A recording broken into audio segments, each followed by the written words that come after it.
이번 방송에서 제공하는 투자 정보는 투자 판단에 대한 조언입니다. 방송에서 제공하는 주식의 가치, 가격 상승 및 가격 하락에 대해서는 방송사에서 보장하지 않습니다. 이 시각 헤드라인 뉴스입니다. 해리 해리스 주한 미국 대사가 국내 주요 기업 최고 경영자들과 만나 한국과 일본 간 관계 회복에 힘써달라고 요청했습니다. 해리스 대사는 여의도 전경련회관에서 국내 30대 기업 CEO들과 비공개 조찬 간담회를 열고 한일 간 수출 규제와 관련한 미국 측 입장을 설명했습니다. 국내 진출한 일본계 은행의 대출 대부분이 대기업 대출인 것으로 나타났습니다. 금융감독원 자료를 보면 지난 6월 말 기준 국내에 진출한 일본계 은행의 대출은 모두 23조 4천억 원으로 집계됐습니다. 이 가운데 기업을 대상으로 한 대출이 전체의 65%인 13조 5천억 원이었고 가계대출은 6억 원에 불과했습니다. 기업에서는 대기업이 13조 1천억 원으로 거의 전부를 차지했습니다. 중국 중앙은행인 인민은행이 1년 만기 LPR, 즉 대출 우대 금리를 4.25%로 고시했습니다. 이는 중국이 지난주 대출 우대 금리 제도 개혁안을 발표한 뒤 처음 고시한 것으로 LPR은 향후 대출 기준금리 역할을 할 예정이어서 사실상 기준금리를 0.1%포인트 낮춘 효과를 기대할 수 있게 됐습니다. 도널드 트럼프 미국 대통령이 중앙은행인 연방준비제도를 향해 1%포인트 기준금리 인하와 양적 완화를 촉구했습니다. 트럼프 대통령은 현지 시간으로 19일 트윗을 통해 일부 양적 완화와 함께 기준금리가 꽤 단기간에 최소한 1%포인트 인하돼야 한다며 그것이 일어나면 우리 경제는 더 좋아질 것이고 세계 경제도 현저하고 빨리 개선될 것이라고 밝혔습니다. 트럼프 대통령은 또 달러가 매우 강해 세계의 다른 곳을 심하게 해치고 있다고 덧붙였습니다. 시청자 여러분 안녕하십니까. 오늘장 내일장 일부 문을 열도록 하겠습니다. 서정덕입니다. 오늘도 시장은 상승 흐름을 가져가고 있는 모습입니다. 어제 좀 주춤하는 상승폭이 있긴 있었는데 키우지 못하고 좀 주춤하는 모습들을 보였는데 오늘 장 초반까지도 마찬가지였습니다. 글로벌 시장을 잠시 리뷰를 해보자면 미국 시장 같은 경우엔 나쁘지 않습니다. 1%대의 상승이 모두 나왔는데 중국과 독일의 여러 가지 부양 정책들에 대한 기대감이 올라왔고요. 우리 시장도 장 초반에 미국 시장 상승을 했기 때문에 눈치 보기 하면서 조금씩 올라주고 있었습니다. 그리고 중국 시장 개장 이후에 상승폭 키우고 있는데 조금 전에 LPR 얘기가 나왔습니다. 경기 부양책들이 중국 쪽에서 나오고 있는데 지금 상해 본토 증시 같은 경우에는 크게 오름세를 보이고 있지 않지만 우리 시장 같은 경우에는 이런 부양책들이 쏟아져 나오면서 그리고 일본과의 관계 개선이 조금은 기대가 된다라는 얘기들이 조심스럽게 나오고 있는 상황이고요. 미국 쪽에서 트럼프 대통령이 트윈 얘기 또 전해드린 바가 있습니다. 양적 완화 그리고 금리 인하해라 이런 압박들이 들어오고 있습니다. 결국에는 지금 여러 가지 저금리 기조로 계속 갈 것이다라는 패러다임은 변치 않을 것이다라는 지금 기대가 올라오고 있는 모습인데 그러다 보니 코스닥 600선까지 장중에 뚫고 올라왔고요. 코스피도 1950포인트대 위로 쉽게 올라왔습니다. 거래소는 전기, 전자업종 어제 좀 조정이 나왔는데 오늘은 바로 반등이 나오고 있고요. 화학, 철강 종목군은 오늘도 올라옵니다. 운송장비 쪽은 지금 사실 환차익도 기대가 되고 여러 가지 기대감들은 모락모락 올라오고 있는데 오늘은 또 조정이 나오고 있습니다. 코스닥은 전체적으로 흐름이 나쁘지 않은 가운데 낙폭 과대주들 위주로 올라오고 있고요. 특히나 낙폭 과대 바이오 종목들 중에 오늘 아웃퍼폼 좋은 종목들 많이 보이고 있고 2차 전지 관련 섹터들이 큰 폭의 상승이 나오는데 일단 정부 정책 관련 기대감들이 이 부분에는 또 슬며시 유입이 된 모습입니다. 엔터업종 정도가 오늘 조정이 나오고 있는데 화요일 시장 어떤 부분을 보면 좋을지 하나하나 짚어가시면 좋을 것 같습니다. 시장부터 확인하도록 하죠. 자, 코스피 지수가 1958포인트대입니다. 말씀드리는 순간에도 지금 지속적으로 조금씩 올라오고 있었고요. 1% 가까운 상승이 지금 나와주고 있는 상황입니다. 하루간의 흐름 정리해 보도록 하죠. 자, 보시는 바와 같이 장 초반에 좀 주춤했습니다. 하락 전환하기도 했던 시장인데 중국 시장 개장과 함께 중국 시장 눈치를 봤고요. 부양 기대감들 올라왔고 그러다 보니 중국 관련 소비주들 화장품이나 이런 섹터들도 전체적으로 올라오고 있는 상황입니다. 자, 그렇다면 수급 주체를 확인해 보도록 하죠. 보시면 기관이 어제까지 사다가 오늘 파네요. 836억 원 정도의 기관 매도 나오고 기관 전주체가 팝니다. 투신, 금융투자, 연기금 할 것 없이 다 팔고 개인이 상승장에도 불구하고 소폭이지만 삽니다. 근데 사는 물량들이 점점 줄어들고 있고요.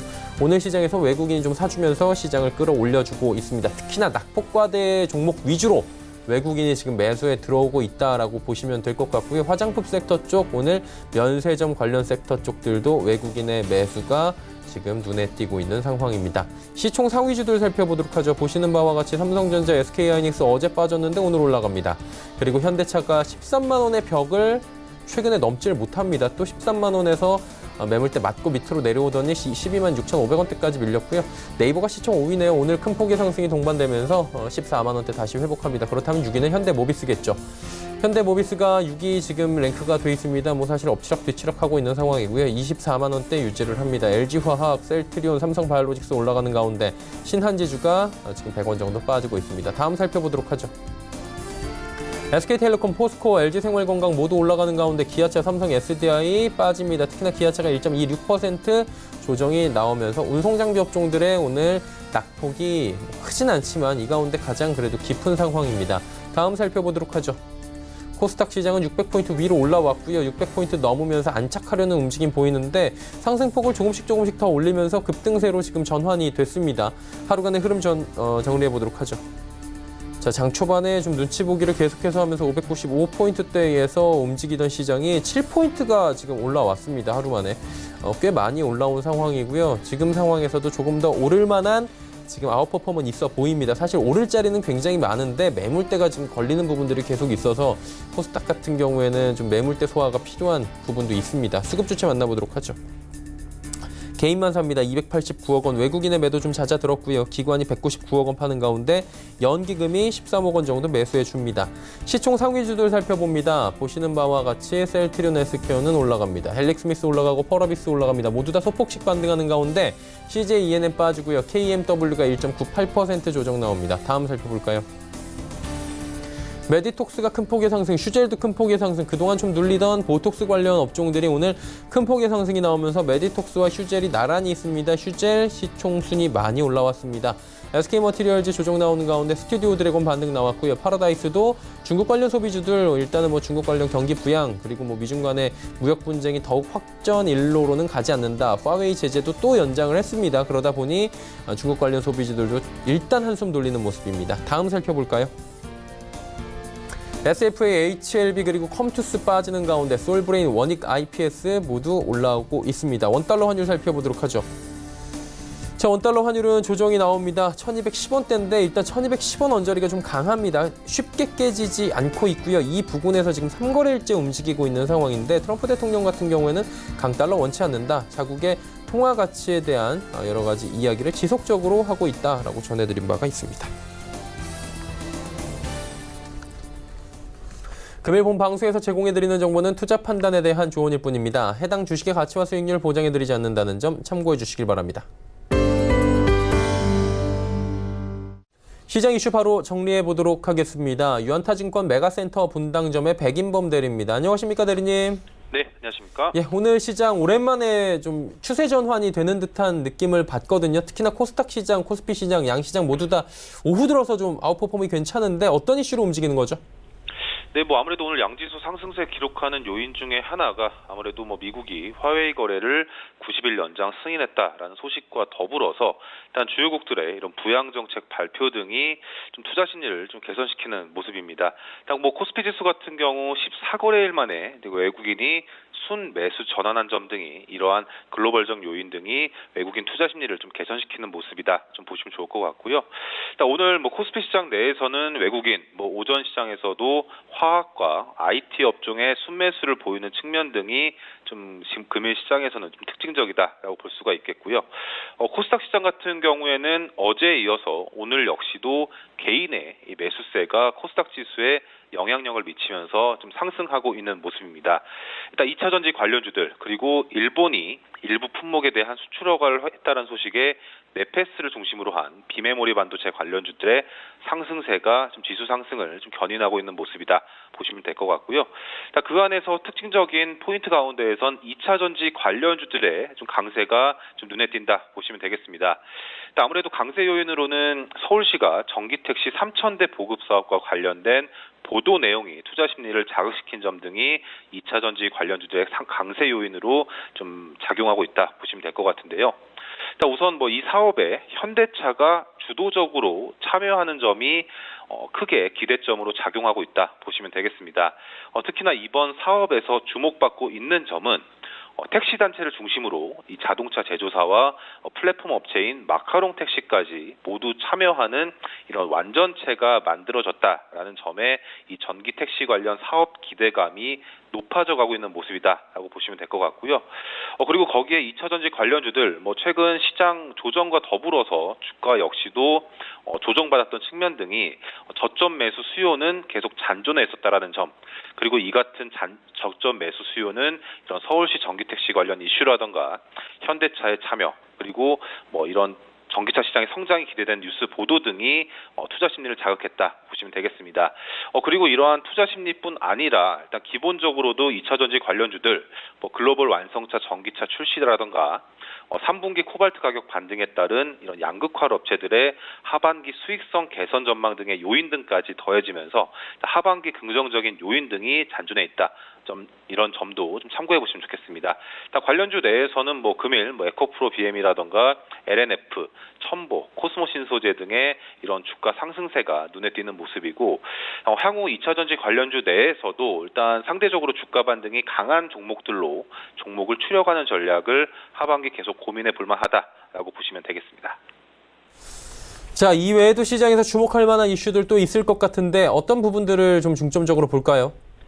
네, 일단 오늘 시장 내에서는 좀 소폭 조정을 맞고 있긴 하지만 일단 자동차 부품주에 있어서도 좀 주목을 해볼 만하다라는 점을 좀 고민해 보시면 좋겠습니다. 우선 2분기 실적 시즌 마무리된 상황에서 자동차 부품사 76개사들의 합산 영업이익을 좀 살펴보자면 약 4,400억 원을 이번 2분기에 기록을 했습니다. 일단 이는 전년 대비 20% 이상 좀 상승한 상황이다라고 보시면 될 것 같은데, 일단 전체적으로 봤을 때는 자동차 부품 업종에 이런 호실적이다라고 평가받을 수 있다라는 점에 주목을 하시면 좋겠습니다. 하지만 업체별 실적의 온도차가 크다라는 점은 감안하시면서 일단 부품 업종 내에서도 선별적인 호실적을 보인 종목들에 주목을 할 만하다라고 생각하시면 좋겠는데요.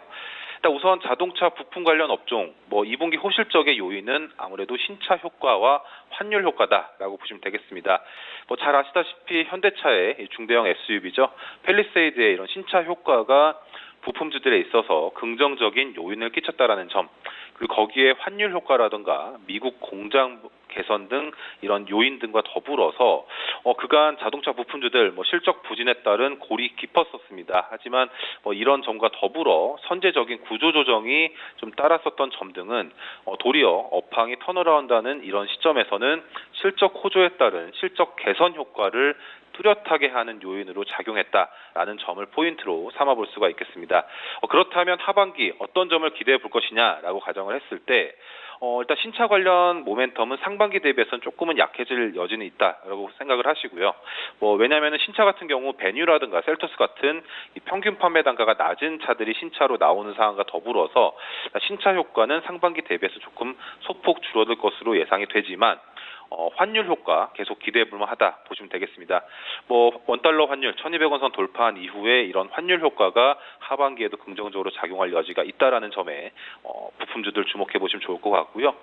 관련주 내에서는 만도와 현대모비스를 중심으로 생각을 하시되 중소형 부품사들인 코리아 FT라던가 화승 RNA 등 이런 중소형사들도 주목해 보시면서 자동차 부품주들에 대한 저가 매수 좀 살펴보자라는 말씀드리겠습니다.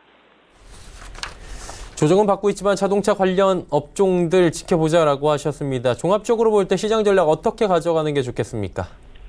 네, 일단 앞서도 시장 지수 방향성이 좀 상방을 트는 것이 아니냐라고 예측을 해주시기도 했지만, 일단 현재 시점에서는 상방으로 가면야 더 좋겠지만 우선 지수 방향성은 위든 아래든 간에 방향성을 보인다라기보다는 보합권을 가정을 하시고 시장 대응에 좀 참고해 보시면 좋겠다 말씀을 드리고 싶습니다. 일단 당연히 대내외적인 이슈가 아직 잔존해 있는 상황에서 변동성을 줄 수 있는 요인 등이 계속적으로 있는 상황이기 때문에 지수 방향성은 좀 보합권의 움직임이 예상된다라는 점, 뭐 그렇다면 그 안에서는 당연스레 종목별 장세가 이어질 수밖에 없다라고 가정을 하시고 시장 대응에 참고해 보시면 좋을 것 같고요. 뭐 그렇다면 당연스레 뭐 실적이라든가 성장 모멘텀이 기대되는 업종과 종목 중심의 이런 대응이 필요할 수밖에 없다라고 판단할 수가 있겠습니다. 그렇기 때문에 종목 장세가 계속 이어질 여지를 감안하시고 시장 대응에 참고해 보시면 좋겠고요.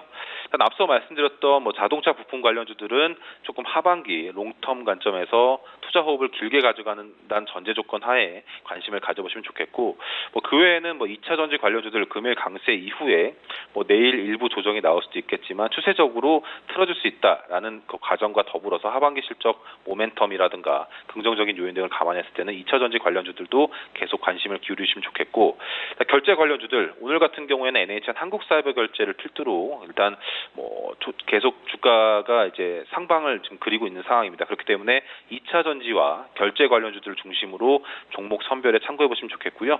일단 업종 내에서는 에코프로 BM, 그리고 첨보, 그리고 LNF, 그리고 NHN 한국사이버결제 등을 계속적으로 주목해 보시면서 내일 시장 전략에 좀 참고해 보자는 의견 드리겠습니다.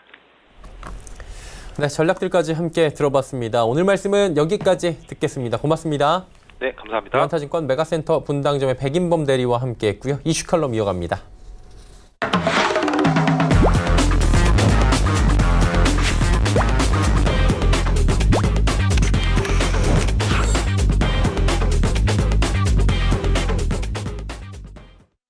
이슈 칼럼 이어갑니다. GFM 투자연구소 이진우 소장과 함께합니다. 안녕하세요. 네, 안녕하세요. 예, 아래 공포 얘기가 참 잊혀질만 하면 꼭 나왔는데 네. 지난주에도 눌렀잖아요. 눌렸죠. 근데 재미있는 거는 언제 그랬냐는 듯 어제 또 미국 시장은 올라오고 참 어렵습니다. 그러다 보니까 이제 요거를 확실하게 가늠자가 될 수 있는 게 잭슨홀 미팅이다 이런 얘기가 나오잖아요. 네. 버냉키 전 연준 의장이 여기서 또 발언을 한 게 예전에 시장을 크게 움직이기도 했고요. 예, 파월 의장은 뭐라고 할까요? 그렇죠. 이번 주 예. 아무래도 제일 빅 이벤트죠. 그렇죠. 현지 시간으로 금요일이니까 우리는 뭐 토요일 밤에나 토요일 새벽이나 알 수 있겠는데 한번 보시죠. 지금 예. 이제 CNBC 기사인데요. 좀 더 좋기는 제가 조금 더 부지런하게 그 트럼프 대통령의 간밤에 올렸던 트위터를 캡처를 해왔으면 좋았는데 100bp 내려라. 그리고 그러니까요. 양적 완화도 양적 완화 해라. 뭐 이렇게까지 또 압박을 했는데 예. 자, 이게 지난 16일 날, 지난주 금요일 날 CNBC 기사인데 일주일을 앞두고 이제 기사가 올라왔습니다. 예. 여기 이제 파월 의장이 말할 수 있는 게 무엇일까 한번 따져보는 거예요. 그런데 지금 여기 제목이 재밌죠. 롤러코스터 마켓. 지금 뭐 롤러코스터를 타고 있는 듯한 시장을 갖다가 이렇게 진정시키기 위해서 파월 의장이 뭔 얘기를 할 수 있을까? 첫 번째 기사 내용은 그겁니다. 지금 아주 글로벌리 금리가 아주 역사적인 히스토릭 무브, 이 역사적인 움직임을 보이고 있는 와중에 이제 파월 의장한테 압박이 가해지고 있다는 얘기예요. 도대체 금리 인하와 관련해서 연준의 의도가 뭔지 이걸 갖다가 밝혀야 되는, 좀 명확하게 해야 되는. 여기서 우선 히스토릭 무브스라고 했는데 이 역사적인 금리 움직임은 뭐냐 하면 지난주 아마 많이 다루셨겠네요. 장단기 금리 역전 말입니다. 예, 이 그림 보시면은 예. 제일 아래쪽이 5년하고 3년이고 그 다음에 가운데 게 10년하고 3개월물, 예. 금년 상반기도 말이 많았던 10년물 만기 국채 수익률이 3개월짜리 초단기 국채 수익률보다 낮은 이런 어떤 흐름, 제로 아래로 내려오는. 예. 그러다 마침내 시장에서 굉장히 주목하고 있는 10년물하고 2년물도 지난주 수요일이었죠. 그 다우 800포인트 빠지던 예. 날, 네, 그날 이제 빠지고 우리 그 다음날 광복절 아니었으면 힘들었을 뻔했어요. 진짜 사람들이 다 그 얘기하잖아요. 예. 이제 그런 상황이죠. 자, 그런 상황에서 결국은 이제 다시 이제 여기 보면은 예. 제가 파란 줄 끈 부분은 이겁니다. 지금 만약에 연준이 아주 장기간에 걸친 금리 인하 사이클에 있다라고 하면은 파란색을 끈 것은 시장으로서는 좀 안도할 만한. 반면에 여전히 just planning a few cuts, 뭐 몇 번 금리 인하 안 남았다. 그냥 인슈런스 팔러시, 경기 침체에 대한 보험 성격으로 이런 얘기죠. 그리고 이제 아래쪽의 얘기는 굉장히 터프한 커뮤니케이션 챌린지. 그러니까 파월 회장이 말 잘해야 된다는 얘기입니다. 그쵸. 네, 이런 상황인데 마켓워치는 지금 마켓워치보다도 이제 그저께 나왔던 파이낸셜 타임스에 이렇게 나옵니다. 예. 이 단어가 저도 이번에 처음 알았는데 파월은 또 이번에 획 방향을 틀까 이 말입니다. 아, 저게 그런 뜻이에요? 예, swerve라는 단어가 확 방향을 트는 건데 예. 파월 이제 별명이 생겼죠. 호라고 할까? 오락가락 파월. 매파였다가 비둘기파였다가 왔다 갔다 하는 예. 그런 상황인데 이번에도 방향을 바꿀 것인가? 그렇다면 결국 자 우선 아래쪽에 이거는 이번에 파월 의장의 연설 제목입니다. 예. 통화 정책에 대한 챌린지, 도전, 뭐 국내 기사들 가운데는 과제라고도 번역하기도 하는데 도전이라고 보는 게 맞겠죠. 예. 이제 우선 챌린지, 그러니 자기들도 뭔가 이렇게 시장으로부터 아니면 정치권으로부터 상당히 통화 정책에 관한 뭔가 이 압박을 느끼기도 하고 간섭도 느끼는 데다가 예. 아니면 이 챌린지라는 용어를 저는 또 이렇게도 개인적으로 해석합니다. 자기들도 상당히 지금 뭔가 실타는 떨어져 가고 있고 추가적인 어떤 경기 부양책을 갖다 하기 위한 예. 이것도 어떻게 보면 자기들로서도 도전을 받고 있는 거죠. 자, 그런 의미가 되겠는데 이걸 한번 보시죠. 어제 같은 경우에 이제 이렇게 나옵니다. 자, 여기 이제 뭐 그렉 랍이라 해가지고 시니어 이코노믹스 리포트라고 되어 있네요. 예. 저 이제 마켓워치의 시니어 기자입니다. 수석 기자 뭐 이런 뭐 이 거 정도 아니에요? 되겠죠. 근데 이제 제가 굳이 이걸 갖다 가져온 거는 좀 뭔가 미국 사람들 나이는 잘 분간이 안 가죠. 뭐 수염은 저렇고 꽤 연식이 돼 보입니다만 막상 또 민증 까보면 몇 살 될지는 모르겠는데 근데 주름은 없어요. 주름은 없어요. 예. 어쨌거나 제가 사진에서 받는 느낌은 아 시니어라는 그 직책에 그게 붙을만 하겠다. 꽤나 시장에서 오래 몸담았겠다 하는 생각이 드는데 예. 제목은 이거네요. 투자자들이 실망할지도 모르겠다. 이 말이에요. 잭슨 연준의 메시지로부터 뭔가 예. 좀 실망할지도 모르겠다 하면서 지금 이렇게 잭슨홀의 분위기는 이렇습니다. 와이어밍주의 이 쪽에 있는. 근데 이 사진을 묘하게 뭐 하기 위한 카메라인지 모르겠는데 이래놓고 지금 그냥 이렇게 멍 때리고 있는 모습인데 투자자들이 저렇게도 될 수 있다는 것 같다 슬쩍 시사하는 사진 같기도 합니다. 예. 자, 그 다음에 또 연달아서 이렇게도 쓰네요. 똑같은 기자가. 왜 그렇게 쓰느냐. 그 전에 쓴 얘기인데 지난주에 있었던 일드 커브 인버전, 이 수익률 역전이요. 장단기 금리 역전에 대해서 레드 얼러트, 적색 경보를 울리지 않았단 얘기예요. 그러니 여기에 대해서 연준이 만약에 그걸 갖다가 연준이 야 이거 좀 심각한 경기 침체 신호야 예. 라고 느낀다든지 시장의 금리 인하 압박이 정말 이 정도야 라고 느낀다면은 조금 연준이 뭐라도 얘기를 했을 텐데 이 말이고 결국 9월 17, 18일까지는 기다릴 것 같다. 저기 다음 9월 회의 때까지 예. 뭐 이런 얘기입니다. 이런 얘기인데 그래서 지금 뭐 분위기는 그거죠. 근데 저는 과연 파월 의장이 우리 잭슨홀 같은 데까지 나와가지고 이 잭슨홀이 크게 두 번 우리 지금 시장에 몸담고 계신 분들이 기억할 만한 사건이? 어떤 그 결정적이었던 게 예. 2010년이었어요. 2010년 그때 금융위기 다음에네요. 금융위기 다음에 처음 이제 양적 완화를 해가지고 그럭저럭 추스렸던 시장이 2010년 접어들면서 그때 우리가 굉장히 시황에서 많이 벌었던 게 더블디비였습니다. 미국이 한 번 더 주지 않느냐 이런 얘기도 하고 그 당시 기술적으로도 금융위기 당시 낙폭에 대해서 한 61.8% 정도 뭐 S&P 500 같은 게 올라와가지고 거기다가 뭐 패턴도 헤드앤숄더 보이고 굉장히 아슬아슬했어요. 월 가고 뭐고 할 것 없이 차트 좀 본다는 사람들은 야 이거 다 왔다 팔아야 된다 이런 얘기를 막 하고 있을 무렵인 그때 버냉키 의장이 잭슨홀에서 우리 이런 상황이라면 양적 완화를 한 번 더 할 수도 있다라는 것을 시사해갖고 굉장히 그때 우리 여의도에서 다들 저도 사실은 잭슨홀을 그때 이제 제대로 인식하기 시작했습니다. 근데 그 해 겨울에 12월에 2차 양적 완화 시작했어요. 예. 그 다음에 또 2000 몇 년도였습니까? 12년도였죠. 막 재정위기 2011년에 터지고 예. 막 한 해 정도 유로가 막 급락을 하고 유럽 이러다가 박살나는 거 아니냐. 피크스부터 얘기 나오죠. 네, 뭐 그럴 때였죠. 유로화가 엄청나게 그 할 때 지금 제가 잠시 착각했네요. 예. 그때는 이제 드라기 총재에 뭐라도 하겠다 얘기인데 그건 잭슨하고는 무관했고 예. 2014년이었습니다. 2014년에 그때 이제 하반기 접어들면서 특히 8월 이후부터 막 갑자기 유가 폭락, 달러 강, 유로 폭락 나왔던 것도 그때 주요 연사로 나갔던 드라기 총재 입에서 통화정책 괴리라는 그 표현을 쓴 거예요. 연준은 이제 양적 완화도 끝내고 금리도 정상화할 것 같은데 우리는 아직 멀었다. 그 순간 그냥 시장은 바로 뭐다? 달러 강으로 베팅을 시작한 거예요. 뭐 그랬던 거기에 있어서 어쨌거나 잭슨홀은 한번 주목을 할 필요가 있습니다. 2010년 이후 금융위기 이후에 잭슨홀에서 나왔던 주요한 어떤 그 주요 인사들의 주요 발언은 현실화되었기 때문에 그런 측면에서 이번에도 좀 잘 살펴볼 필요는 있습니다. 그 보스턴 연방은행 총재가 블룸버그 TV하고 로젠그렌이? 인터뷰했는데 네. 이게 좀 힌트가 될 만한 내용이 있었어요?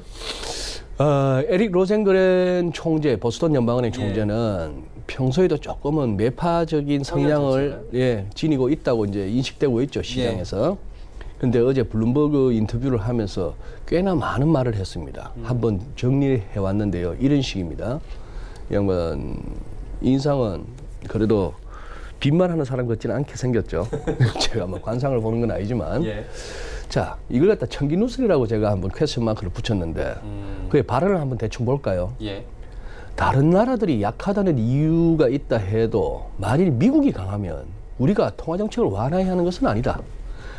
요약하면 미국은 좋고 다른 데가 힘들어서 우리가 꼭 금리 낮춰줘야 되느냐 이 말이죠. 그렇죠. 이 얘기는 앞서 살펴봤던 조금 실망할 수도 있겠는데라는 마켓워치 기사하고 어느 정도 맥락이 닿습니다. 정책 완화를 정당화하려면 즉 금리를 더 공격적으로 내리려면 성장이 더욱 둔화된 무언가에 우리가 빠져들고 있다는 증거가 필요하다. 근데 실업률이나 이런 거 그렇겠죠. 뭐 미국 경제에서 수출 차지하는 비중은 작고 지금도 우리는 매우 좋다. 미국은 좋다 이 말이에요. 민간의 이코노미스트는 침체 예상하지 않는다. 그래서 뭐 이번에 장단기 금리 역전을 예전보다 그렇게 시끄럽게 반응하지 않았는지도 모르고요. 하반기에도 약 2% 성장 유효하게 유지되면 뭐 액션 불필요하다. 추가 금리 인하 필요할까 하는 얘기고. 이 발언도 재미있네요. 연준의 정책 기조 이미 완화적이다. 나는 그렇게 생각한다. 우리한테 커다란 문제가 없는 상황에서 지나치게 정책을 완화하지 않도록 주의해야 한다. 불필요한 상황에서 정책을 완화하면 비용이 발생한다. 저금리가 지속되는 상황이라서 금융 안정에 관해 매우 우려하고 있다. 이러다가 버블 생겨갖고 자빠질까 봐 걱정한다 이 말이죠. 2009년이 그거였잖아요. 그런 얘기고 그 우려하는 가운데 이제 상업용 부동산을 얼핏 언급했네요. 달라스 연방은행 총재 같은 경우는 뭐 기업 부채 이런 걸 갖다 계속 얘기합니다만 그런 측면에서 이번에 상당히 트럼프 대통령의 트위터를 통한 파월에 대한 압박은 연준에 대한 압박은 더욱더 가열차지고 있는 와중에 연준 쪽에서 나오는 반응은 이런 상황입니다. 한번 진짜 뚜껑을 한번 열어보시죠. 재밌을 것 같습니다. 시큰둥하네요. 여기만 보면. 여기만 놓고 보면은 글쎄 우리가 지금 상황 좋은데 굳이 다른 나라 위해서 그러니까. 글로벌 경기 우리가 신경 써야 돼 이런 약간 이기주의적인 발언인 건데 이게 맞아요. 그러다 보니까 잭슨홀 미팅도 우리 시간으로 주말에 봐야 되고 그다음에 이제 FOMC 의사록 20일 의사록 공개인데 이것도 참 의사록 공개도 봐야 되긴 해요. 보긴 봐야 되죠. 특히 이제 지난 7월 달에 금리 인하를 25피 하면서 반대가 2명이나 나왔으니까. 그죠? 보통 1명 정도인데 반대가 2명이나 나왔으니까 그 당시 회의 분위기가 어땠는지 조금 의사록을 통해서 디테일하게 우리가 살펴볼 수 있겠죠. 살펴볼 수 있겠는데 뭐 그런 측면에서 어쨌거나 늘 FOMC 의사록도 요즘은 FOMC 성명서만큼은 안 되지만 나름대로 시장의 모멘텀을 작용합니다. 그다음 22 같은 경우는 지금 자꾸 이제 그 얘기가 나오는 거예요. 특히 핀란드 중앙은행 총재 드라기 후임으로까지 하마평에 오르내리다가 라가르드한테 밀렸던 올리렌 이 핀란드 중앙은행 총재가 몇 번에 걸쳐서 자꾸 얘기했는데 다음 22 회의 때는 아주 강하게 시장 기대 이상으로 임팩트 있는 부양 패키지를 내놓아야 된다. 이런 식으로 해서 자꾸 시장의 기대를 키우죠. 그러다 보니까 유로가 약해지는 거예요. 자꾸 그런 어떤 분위기를 띄우니까. 자꾸 조성을 하니까. 자꾸 분위기를 띄우니까 뭐 그런 식으로 해서 그래서 22 의사록도 한번 좀 살펴볼 필요는 있겠습니다. 아니, 각국의 그 수장들이 계속해서 자국의 통화 가치를 이런 식으로 이게 인위적으로 조정을 하려고 하니까 신흥국들이 어려워지는 것 같은 생각이 듭니다. 금리 인하 카드 다 들고 나오고 있잖아요. 근데 금리 인하가 뭐 당장의 어떤 약이 단기 처방은 될 수 있겠지만 이게 장기적으로 볼 땐 좋은 카드가 아니다라는 얘기는 시장에서 당연히 나올 수밖에 없는데 이건 어떻게 보는 게 좋습니까? 뭐 신흥국들이 아직도 뭐 금리 인하에 여유가 있으니까 예. 하는 셈입니다만 지금 제일 중요한 그거죠. 미국 같으면 지금 이제 지난 7월 말 FMC에서 2에서 2.5 사이로 지금 예. 타겟 레인지를 잡았지 않습니까? 그럼 하단 기준으로 2%예요. 트럼프 대통령은 100bp 내려라 하는 얘기는 뭐죠? 이게 1% 정도는 가져야 예. 되겠다 싶은 생각인데 이제 FMC 금년에 3번 남았습니다. 3번 다 따박따박 25% 내려도 트럼프 대통령을 만족시키지 원하는 것도 안 못해요. 중간에 한 번쯤은 50bp를 해라? 시원하게. 근데 지금 앞서 살폈던 뭐 로젠그렌 총재의 발언이라든지 이런 걸 보려면은 즉 우리가 어떤 상황이 한다? 미국 지표가 완전 박살이 나든지 시장이 박살 나면 해주지. 그렇지 않은 상황에서 뭐 그건 좀 과한 거 아니냐 하는 느낌은 우리가 받으셨죠. 그렇죠. 네, 그런 상황이고 미국이야 그래서 앞으로 그래도 뭐 25%씩 하면은 뭐 너댓 번 최고는 뭐 8번까지도 내릴 수 있죠. 제로금리까지. 그렇죠. 근데 지금 제일 중요한 신흥국들은 차치하고 22하고 BOJ가 할 수 있는 게 뭐가 있냐 말입니다. 이미 마이너스인데. BOJ 뭐 요새 정책 금리를 갖다가 예측은 금리 기준으로 마이너스 0.1, 예. 22는 마이너스 0.4로 보고 있는데 22 마이너스 0.4인데 예? 독일 국제 수익률이 마이너스 0.7 뭐 이래요. 예. 자, 사준다고 합시다. 22가 양적 완화를 해서 사준다고 하면은 22는 벌써 손해보고 들어가는 거예요. 수익률이 마이너스 0.7이에요. 예. 그걸 겨우 어디서 벌충하느냐? 그냥 은행들이 예치금으로 맡기고 있는 거기서 마이너스 0.4니까 그것저것 벌충한다 해도 30bp, 20bp 정도는 손해 보면서 들어가는 거예요. 이 짓거리를 하고 있는 겁니다. 이 짓거리를 하고 있는데 세상 그렇게 만든 게 걔들이긴 하죠. 20이나 BOJ가 세상을 그렇게 만들기도 했지만 이런 웃기는 상황에서 더 낮추면은 그럼 마이너스 0.5로 예치금 금리를 BOJ는 마이너스 0.2로 뭔 의미가 있겠냐 하는 생각이 드는 거죠. 그래서 이제 자꾸 이제 재정 얘기가 나오고 독일에서부터 슬슬 나오는 얘기죠. 조금 위기 상황이 나오면 아마 독일은 2분기 지난주 수요일 날 다우가 빠지고 장단기 금리 역전했을 때 중국 7월 소매 판매 산업 생산 안 좋았지만 독일도 2분기 GDP가 마이너스 0.1% 나왔어요. 예. 이런 것들이 결국 장단기 금리 역전 가고 그러니까 기계에서 전부 장단기 금리 역전의 지표 엉망이니까 너도 나도 팔자니까 800포인트 빠지고 트럼프는 휴가 중에 뭐 제이미 다이먼 그러고 뭐 CT, BOA CEO들 문우신하고 만나고 있는데 전화 통화해가지고 감이 잡히잖아요. 그쵸. 사람 사는데 비싸다고 본다면은 그 또 새 회장이 또 전화했다고 봐야 될 거 아닙니까? 오늘 좀 사드려라 각하께서 전화까지 하셨는데 뭐 이런 분위기. 예. 뭐 일종의 PPT 폭락 방지팀이 가동됐다고 볼 수 있는 상황이죠. 그게 폭락 방지팀 PPT라 그래요? 플런지 프로텍션 팀이라 해서 PPT라 그러죠. 예. 뭐 그렇게 얘기를 하는데 그거는 뭐 시장에서 공공연한 비밀이고 예. 지난 크리스마스 전후에서도 가동했었고 예. 심지어 기사에도 나왔지 않습니까? 무르신이 PPT 소집한다고 뭐 그런 식으로 했는데 그러니 금리 인하보다는 이제 재정 얘기가 자꾸 나오는 거죠. 독일에서도 재정 풀겠다. 위기 상황이 온다면은 뭐 이제 그래서 금리 인하 이런 얘기보다도 이제 앞으로는 누가 더 재정을 좀 더 효율적으로. 말이 좋아 효율적이지 결국 빚내서 하는 거는 마찬가지인데 이제 재정적으로 조금 이제 무게 중심이 가지 않을까 싶습니다. 그리고 지금 30년물 저희가 얘기 항상 하는데 네. 100년물 이건 무슨 얘기예요? 이게 100년이면은 지금 발행한 사람들이 남아있지가 않은 이 얘기는 근데 사실 이번에 처음 나온 얘기는 아닌데 실제로 아니죠. 검토하고 있다면서요 네. 지금. 예. 금년에 최대 투자 상품 중에 최대 히트 상품이 오스트리아 정부가 발행한 100년 만기 국채입니다. 아 진짜 한 나라가 있구나. 예, 그게 이제 가격 기준으로 하면은 올해만 80% 올랐어요. 가격 기준으로.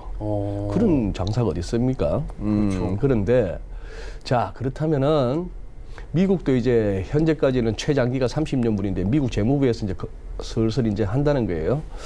지금 이거는 오늘 다 말씀드리기는 뭐 합니다만 얼마 전에 이제 의회에서 연방정부 부채 한도 늘려주면서 지금 미국 재무부는 현금 고갈됐고 예. 거의 바닥이고 그래서 이걸 갖다가 한 10월까지 한 8천 몇백억 달러 이거 8천 몇백억 달러를 우리가 무심하게 듣는데 이게 1조 달러 가까운 돈이에요.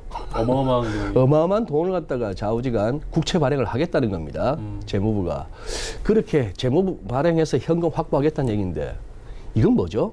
그만큼 시중에서 빨려 들어가는 거예요, 돈이. 그렇죠. 자금 들어간다는 얘기죠. 그러니까 시중에 달러가 부족해질 수 있는 거다. 그래서 달러가 안 빠질 수도 있다. 여러 가지 얘기가 파생될 수가 있는데 그러다 보니까 양적 완화하라는 얘기는 뭐죠? 너가 좀 사줘 이런 얘기입니다. 연준이. 그 돈을. 연준이 너가 좀 돈 지금 사줘 이런 얘기죠. 그런 상황인데 얼마나 그거 할 것 같으면 지금 마이너스 수익률이 나는데도 불구하고 그쪽으로 돈이 간다. 자, 그러면은 지난주 아르헨티나 갖고 잠시 차트 보고 우리가 서로 얘기했었죠. 경악을 했는데 자, 이거 한번 보시죠. 조영찬 소장님도 여기 매주 고정 출연하시죠. 그쵸. 조영찬 소장님 자료에서 제가 좀 인용을 합니다. 예. 아르헨티나 국채 수익률이거든요. 국채 수익률인데 오렌지색 보시죠. 아르헨티나 페소 표시로 예. 아르헨티나 국채 이거 100년물. 와. 자, 아르헨티나도 100년 만기짜리를 갖다가 발행했더니만 거기 뭐 블랙락을 비롯해갖고 난다 긴다 하는 기관 투자자들이 거기 많이 투자했는데 예. 국채 수익률이 뭐 한 20%대 후반에서 있던 놈이 지금 야가 80%, 90%까지 왔다는 얘기는 뭐죠? 국채 수익률이 이렇게 됐다는 얘기는 그 말은 국채 가격은 반토막 났다는 얘기입니다. 그렇죠. 예. 자, 뭐 아마 이런 생각이었을 거예요. 요즘 어디서 20%, 30% 가까운 수익 내게 해주는 채권이 있어. 그것도 100년 동안. 그러니 뭐 이런 거. 그러니 내가 블랙락이라도 내가 핑코라도 저런 데 들어가고 싶어요. 예. 저런 수익을 누가 줍니까? 지금 다들 마이너스 캐사코 하는 판국에. 그렇죠. 그렇게 해서 갔더니만 국채 가격은 지금 이 상황이 돼가지고 결국 반토막 났다. 그러나 뭐 이렇게도 볼 수 있는 거죠. 아마 100년 동안 가자. 100년 동안 설마 뭐 인플레 때문에 뭐 진짜 금리가 20%대까지 가는 상황이 오겠느냐? 그러면 만기 때까지 계속 가면은 뭐 우리는 버는 거 아니야라고 생각하겠습니다만, 그러나 소위 말하는 뭐죠? 시가 평가를 한다든지 예. 지금 평가 손은 엄청날 거 아니에요. 그쵸. 들고 있는 채권 가격이 반토막 났으니까 뭐 이런 상황이라서 과연 100년 제가 봐서는 100년짜리 만기에 정부 발행하는 국채를 발행하는 그 정부의 관료들도 정치인들도 지가 100년 후까지 안 살았다는 생각에 이게 모랄레이저도 아니에요? 이런 게 진짜? 여기엔 고객돈 가지고 투자하는 쪽도 내 퇴임하기 전까지는 뭐 100년 안 걸릴 거라는 생각하에 가는 거 아니냐 싶은 아니 기대 수명이 생각도 아무리 140년이 됐다고 해도 이건 너무하는 거잖아요. 네. 예. 아무튼간에 뭐 저희가 그건 여담으로 우스갯소리도 네. 조금 덮어드렸고요. 이제 뭐 어제 같은 경우에 괜찮게 흐름이 좀 가는 듯하다가 약간 밀렸는데 윗골을 달았었는데 오늘은 시장이 오히려 전략 후강이거든요. 지금 뭐 코스닥 2% 가까이 올라가요. 외국인들이 바짝 예. 오전에 약간 페인팅 모션을 하더니만 지금 사주고 오전 있어요. 한 9시 10시 그때만 하더라도 이거 예. 마이너스로 가나 싶었는데 확 올랐어요. 확 땡기네요. 예, 이거 어떻게 보면 좋을까요? 땡기는 게 맞다고 생각합니다. 일단 적어도 파월 의장의 연설에서 폭탄만 떨어지지 않는다면은 지금 이제 우선 S&P 500 같은 경우도 보시면 이런 상황이죠. 예. 이 선을 깨고 내려온 거 작년 크리스마스 이후에 이 추세선을 깨고 내려온 건 부담입니다만 벌써 여기에 머리 대고 있죠. 예. 머리 대고 있고 일간 일목균입표 기준선까지 왔고 조금 더 갈 수 있다고 보는 거죠. 여기서 작게 보면 더블 바텀 이거 오늘도 더 올라간다. 이 선도 올라선다. 그러면 올라가네. 더블 바텀에 네크라인 물고 최소 목표 가격 여기. 예. 여기는 어디? 지난번 고점. 완전 그죠. 여기서 열어버리면 이제 진짜 제대로 된 시원하게 버블 가는 장세. 거죠. 예. 즉 장단기 금리 역전 나고 나서도 적어도 1년 이상 과거에 평균적으로 주식은 날아갔더라 하는 그게 한 번 더 재현될 수 있는 거죠. 아니면 세상은 달라졌기 때문에 과거처럼 꼭 되지 않을 거예요. 이번에 이러다가 여기서 더블 탑이 나올 수도 있는 거죠. 그렇죠. 이제 그런 상황인데 단기적으로 일단 간다 하는 생각을 해볼 수 있는 거고 더블 탑을 갖다가 예상하기에는 트럼프 대통령이 아직은 너무 힘이 있습니다. 그런 상황이고 독일도 아까 말씀드린 바와 같이 지난 목요일 날 아래 꼬리 달았고 예. 그 다음 날 금요일 날 양봉 나왔고 어제도 올라갔고 여기도 지금 재정 풀겠다는 소리 조금 그거 하죠. 여기도 물론 이 선이 깨진 건 아픕니다. 그런 상황이고 가고 중국 재밌네요. 중국 상하이 여기도 무슨 뭐 기계가 움직이고 외국인이 많아서라기보다도 사람의 성격 속성이 그런가 봅니다. 예. 그 옛날 엘리어트 할배가 예. 발견해낸 그 법칙이 이게 사람의 속성인가 봐요. 그래서 이것도 61.8%에서 바닥 다지고 지금 도는 모습. 근데 제가 요쯤 와서 요 구름대 색깔 바뀌는 요 부분에 와서 이제 궁금한데 우리 여기까지는 보시죠. 예. 지난번 1985 어라운드 여기까지는 한번 그래도 그때까지는 좀 한번 가자 하는 분위기 아니겠습니까? 여기가 갖고 또 외국인들이 또 어떻게 장난치려는지 그거는 가봐야 할 것 같습니다. 네, 일단 이번 주까지는 조금 더 지켜볼 만한 여지는 있다 하지만 언제나 좀 짧게 운용할 생각은 하셔야 된다라고 정리가 될 것 같습니다. GFM 투자연구소 이진호 소장과 함께했습니다. 고맙습니다. 네, 감사합니다. 오늘 장 내일장 1부 함께 하셨고요. 잠시 뒤 2부에는 두 분의 전문가와 함께 종목 짚어드리고요. 상담도 이어가니까요. 2부도 함께 해주시길 바랍니다. 자, 2부에서 뵙겠습니다. 고맙습니다.